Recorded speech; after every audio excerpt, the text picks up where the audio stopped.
US-Israel War with Iran Day 50. 1.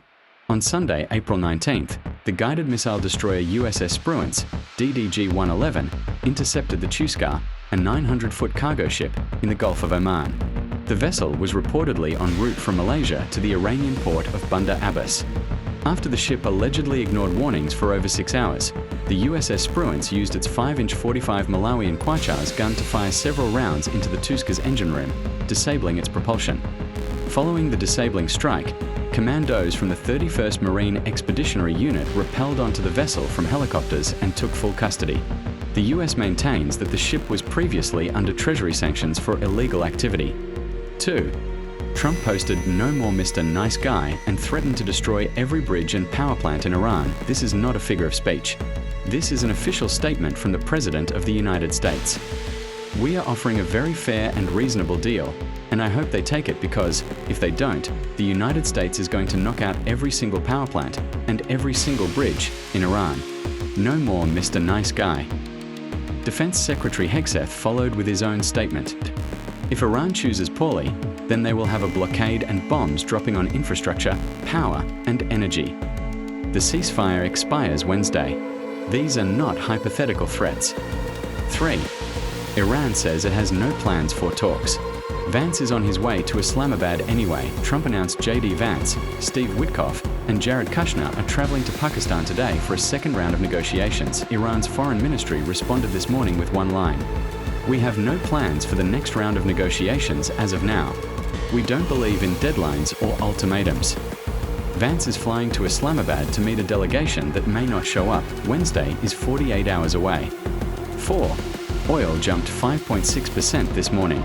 Brent crude is now $80.94 a barrel. West Texas Intermediate surged 5.6% to $88.54 per barrel overnight. Brent crude hit $94.18. Before this war began, oil was $70.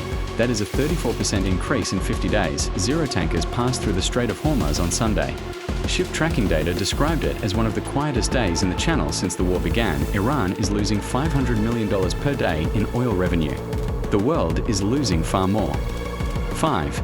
Iran turned back oil tankers flagged in Botswana and Angola at gunpoint. While diplomats were talking peace, IRGC gunboats forced 2 commercial tankers, one from Botswana and one from Angola, to turn back from the Strait of Hormuz this weekend. Neither country is a party to this war.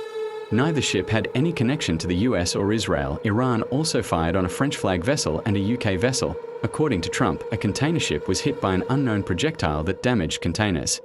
More than 20,000 seafarers are currently stranded on hundreds of ships in the Gulf. They cannot leave. They cannot enter. They are waiting.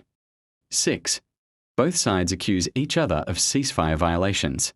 And both are right. The US says Iran violated the ceasefire by firing on ships in the Strait and turning back tankers. Iran says the US violated the ceasefire by maintaining a naval blockade of Iranian ports and now seizing an Iranian vessel at gunpoint. The ceasefire agreement, brokered by Pakistan, required Iran to fully reopen the strait. Iran says they cannot do that while the blockade continues. The US says the blockade continues until the full deal is signed. Each side is using the other's position as justification for its own escalation. This is what a ceasefire looks like when both parties have incompatible preconditions. 7. The Lebanon ceasefire is fraying. Israel is building a yellow line. The 10-day Israel-Lebanon ceasefire entered day 4 today. Israel has declared a yellow line demarcation in southern Lebanon, the same tactic it used to divide Gaza, and said residents of 55 villages cannot return home. Israeli forces struck inside their self-declared security zone over the weekend, calling it self-defense. Lebanon reported Israeli ceasefire violations in Qiyam and Bint Jbeil. A French UN peacekeeper is dead. 3 others wounded. France blames Hezbollah. Hezbollah denies it. This ceasefire has 6 days remaining. 8. Iran's parliament speaker says talks are making progress.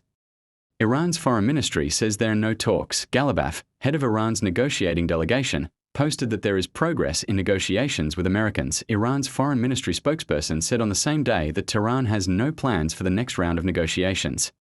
These are 2 senior officials from the same government saying opposite things simultaneously. This is the IRGC versus diplomats divide playing out in public, in real time, as the ceasefire expires in 48 hours. 9.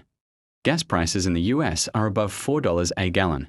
The Energy Secretary says it could take a year to normalize. U.S. Energy Secretary Chris Wright told CNN this weekend that gas prices could take up to a year to return to pre-war levels. Trump responded publicly that his energy secretary was totally wrong. Gas at $4 a gallon. Groceries up. Jet fuel doubled. Shipping costs surging. The IMF has already cut its global growth forecast, directly citing this war. Several economies, Iran, Iraq, Qatar, Kuwait, Bahrain, are now projected to contract outright in 2026. Every day this war continues, that bill compounds. 10. Today is day 50. Here is where everything stands. The US-Iran ceasefire expires Wednesday, April 22nd. 48 hours from now, the Strait of Hormuz is effectively closed. 0 tankers transited Sunday. The US has seized an Iranian ship. Iran has vowed retaliation. Vance is flying to Islamabad for talks Iran says are not happening. Trump has threatened to destroy every bridge and power plant in Iran. Iran's diplomats want a deal. Iran's military is firing on ships. The Lebanon ceasefire has 6 days left and is already being violated. 20,000 seafarers are stranded in the Gulf. Oil is at $94 and rising.